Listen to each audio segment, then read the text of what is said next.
शिक्षा। 2 चीज चाहिए भाई मुझे, मेरे को कुछ नहीं चाहिए बीजेपी न कांग्रेस, मुझे 2 चीज चाहिए, स्वास्थ्य और शिक्षा। बिल्कुल फ्री कर दो, मेडिकल पढ़ाई भी फ्री, स्वास्थ्य में कैंसर की बीमारी का इलाज भी फ्री। एज अ जर्नलिस्ट मैं चाहूंगा कि सेफ्टी कहाँ गई लड़कियों के लिए, जो आए दिन रेप हो रही है वो कहाँ गया? मेरी 2 महीने की बेटी है, वो 4 महीने की होगी, मैं उसे ना पहलवान बना रहा हूँ। मेरी बात सुन लो, हर आदमी की सेफ्टी अपने हाथ में है। अगर रोड पे गड्ढा है ना, अगर वो उस गड्ढे में गिर रहा है देख के भी, तो उसकी गलती है। भाई आपको कोई मार रहा है, लड़की है, आप भी मारो मारो, क्योंकि कानून ला रहे हैं। 354 सेक्शन लाए आईपीसी में, एक 354 सेक्शन है, वो बदल गया बीएनएसएस में, ठीक है। उसमें लड़की को छेड़ोगे सेक्शन लग जाएगा।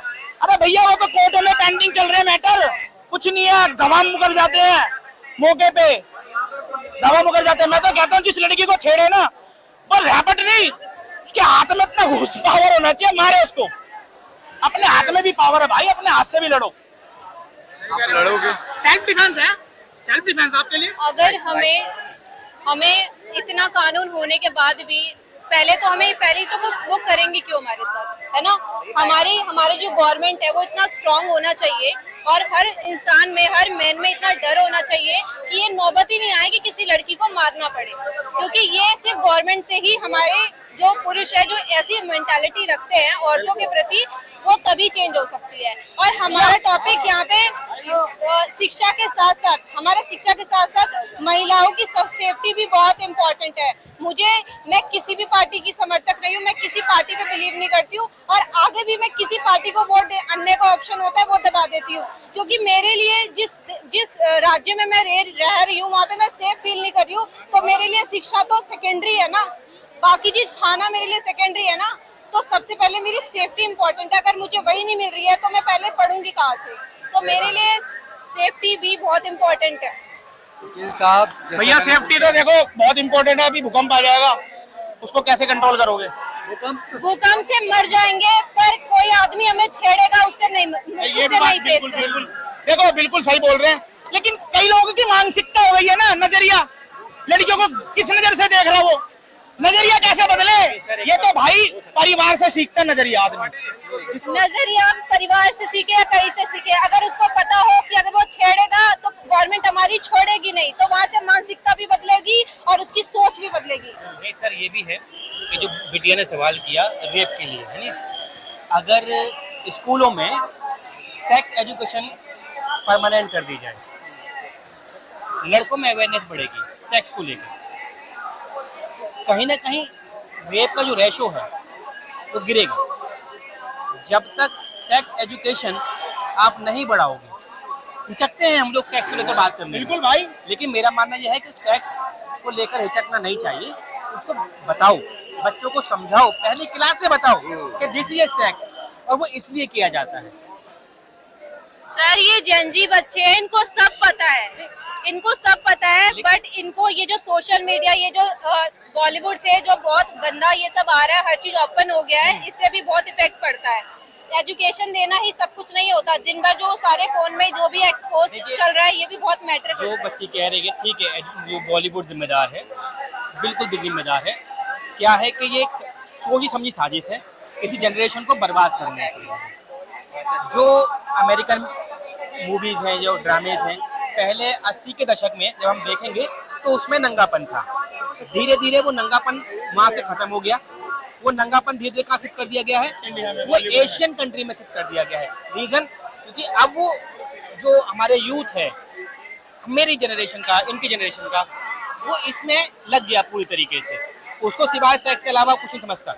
लेकिन जैसे जैसे हम इस चीज को अपने बॉलीवुड में लागू करेंगे, आप देखेंगे ना वहाँ पर जो मूवियाँ बन रही हैं, सिर्फ यूथ का मुद्दा नहीं है, 60 साल का बुढ़ा हो या 70 साल का बुढ़ा हो, कोई भी किसी से भी सेफ नहीं है। मानसिकता सब तभी बदलेगी जब हमारा कानून स्ट्रांग होगा, हमारे मोदी जी एक्शन लेंगे, कोई भी नेता रहता है वो जो स्ट्रिक्टली एक्शन लेंगे, कानून बनाएंगे। कानून देखो जी, कानून रियलिटी मैंने आपको अभी भी बताया।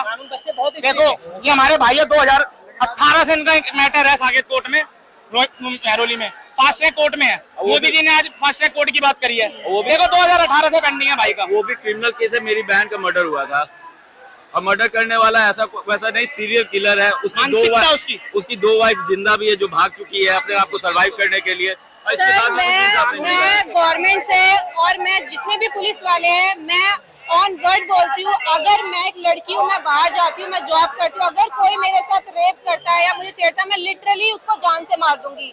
अगर हमारा कानून इतना वीक है, वो हमारे लिए स्टैंड नहीं ले सकता, तो मैं जान से मार दूंगी, उसके बाद केस लड़ूंगी। बहन आप मारो, मैं खड़ा हूँ। अगर आपके साथ गलत हो रहा है तो मैं खड़ा हूँ। ये भाई खड़े हैं, कितना वकील खड़ा है ना, किसी लड़की के साथ गलत होगा वो किसी भी लड़की को एनीथिंग गैस, चाहे वो 2 साल की है या वो 60 साल की है, किसी भी लेडीज को कोई प्रॉब्लम है, 30,000 ही मेरा चैम्बर है, वेस्टर्न विंग 698। आप आओ, फ्री है, आप आओ, हम आपका काम करें। हम लोग अभी आए हैं, पूरी टीम आई है, वो वहाँ पर खड़ी है, अभी अंदर नहीं आ पाई गर्मी की वजह से। 60 लोग आए हैं कम से कम 30,000 से, और हम यही चाह रहे हैं जो 20 तारीख को लाठीचार्ज हुआ, एक बंदे का हमारे पास फुटेज है, डिटेन करेंगे, उसके खिलाफ हम लोग केस फाइल। जो लोग घायल हुए हैं बच्चे हमारे, उनको मुआवजा दिलवाया जाएगा। और कोशिश यही है कि ये आंदोलन जब तक चलेगा जब तक सरकार परिवर्तन नहीं करती। आपकी बात सही है कि FIR होगी, केसेस होंगे। आपके सामने एक व्यक्ति है, उनको बता रहे हैं कि 8 साल से फास्ट ट्रैक कोर्ट में केस है। तो क्या कोर्ट भी अब स्लो रहेगा, वो तारीख वाली बात रहेगी अब, या इसमें बदलाव हो जाएगा? देखिए, कोर्ट अपना काम करेगा, कोर्ट के तरीके से कोर्ट तो काम कर ही रहा है, इतनी फाइलें जमा है। मेरे पास एक केस है, मैं आपको बताता हूँ। पोस्को का केस है, 23 मई को हमने बेल लगाई थी। आज का तारीख क्या है? आज सर 24 जुलाई। सुनवाई नहीं हुई उसकी, सुनवाई नहीं हुई। वही तो कह रहा हूँ कि कोर्ट फास्ट ट्रैक में भी स्लो है भाई। तो सर चलना पड़ेगा, फास्ट तो बहुत उसका रीजन है ना ब्रदर, उसका रीजन है जजिस की भर्ती नहीं है, छात्रों ने जजिस की भर्ती नहीं है भाई। एक जज के ऊपर हजारों केस पेंडिंग है, और जो पुलिस कार्रवाई कर रही है ना, देख सकते हैं छात्र छात्राओं ने किस पुलिस प्रकार की से जो भर्ती है है तो वो नेताओं के पेंटिंग्स के पास माध्यम से नहीं देखिए, आप थोड़ा सा जूम कीजिए कैमरे को, किस प्रकार से हमारे जो हिंदुस्तान को जो है एक मैसेज देने की कोशिश की है, मोदी सरकार को एक मैसेज देने की कोशिश की है।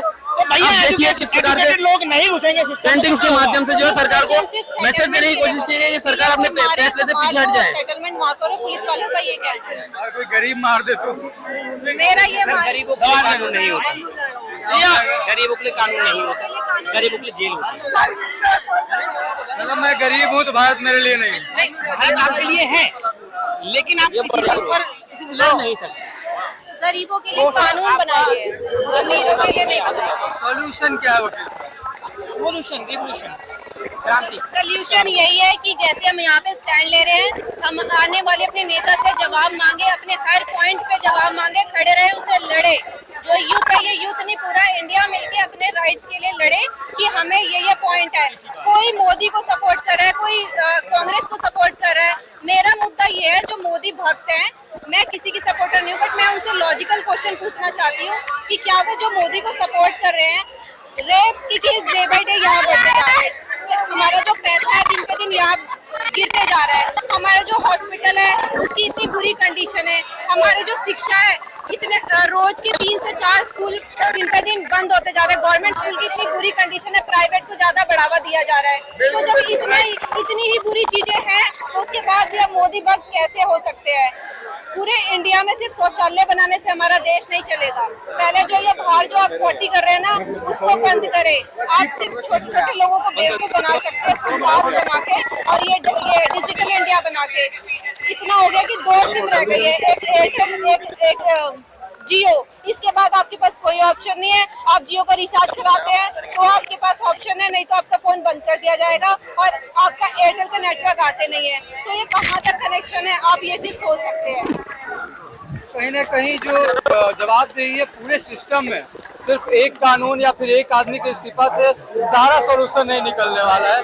हर कड़ी में हर किसी को कहीं ना कहीं इस्तीफा के बाद भी बदलाव करना होगा, क्योंकि कल कोई और चुन के ले जाएंगे, फिर वही करेंगे। और जो वोटर्स है उनको भी ध्यान देना होगा कि सिर्फ आप वोट ना दें, जैसा वकील साहब ने बताया कि रिसर्च भी करना जरूरी है। वो गूगल सिर्फ बाकी चीजों के लिए नहीं है, वो इंस्टाग्राम सिर्फ फॉलोअर्स के लिए नहीं है। आप रिसर्च करिए, वोट देने से पहले सोचिए, उसके बाद ही ये जो भीड़ है वो शांत हो पाएगी। भीड़ का जो मुद्दा है वो कहीं ना कहीं सॉल्यूशन ढूंढ पाएगा।